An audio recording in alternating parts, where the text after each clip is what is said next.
You wrote this week, I think, that Obamacare is working. Explain very simply why you make that claim.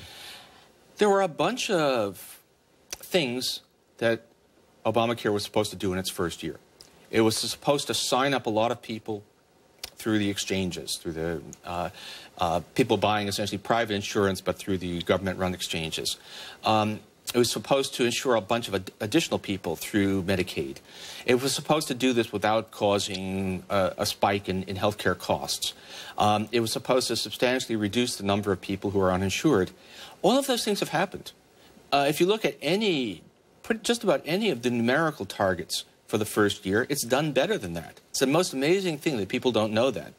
But you know, after the big problems last fall, everyone was assuming that year one would come in short of expectations. In fact, it's come in ahead of expectations, and it looks very clear that this is a workable policy. Healthcare costs, though, this is the part that everyone worries about. What is the evidence that healthcare costs are going down? Because you hear anecdotally that lots of people's premiums are going up, lots of companies say they're going up. What does the aggregate data show? The aggregate data shows something which has got people pinching themselves, which healthcare costs are growing so slowly, it's really hard to believe. Medicare is currently spending about $1,000 less per beneficiary than was projected just 4 years ago. So Medicare is way down. Its aggregate health expenditures is growing much more slowly. Premiums are rising, but premiums have risen every year forever. They don't seem to be rising. They seem, if anything, to be rising more slowly than before. The thing you're going to find, basically, if you're a healthy young male in a state that didn't have community ratings, so California, not New York, and you're affluent enough that you don't qualify for a subsidy, yeah, your premiums have gone up. You don't find a lot of the anti-Obamacare ad campaigns don't highlight people like that because they're not sufficiently sympathetic. They keep on trying to find middle-aged or older, middle-class people who've had big premium increases, but not one of those stories that's been highlighted in the ads has held up under scrutiny. So it turns out, yes, there are some losers, but it's a pretty narrow group, and the people that the program is supposed to help are being helped, the people who really need the care.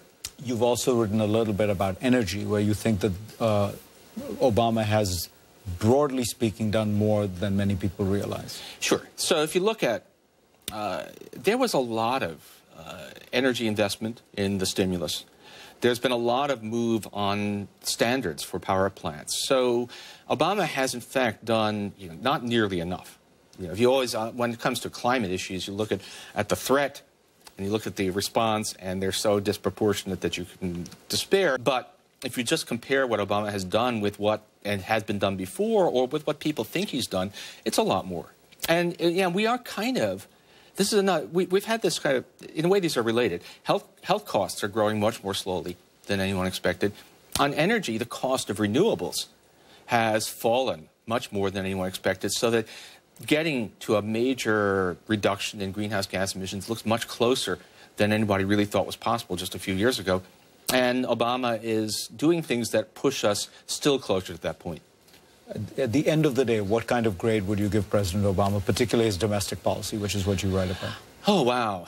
The question you have to ask is, are we grading what was achieved, or are we grading given the difficulty of the test, because there were he has had to deal with a scorched earth opposition all the way.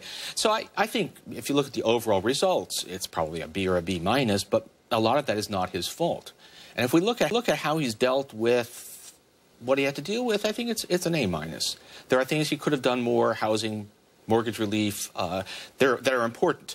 There are places where he didn't push when he should have. But in the end, look, this is the most consequential administration since Ronald Reagan. I don't like the consequences of Reagan, but America emerges from the Obama years a different country. It emerges with something close to universal health care.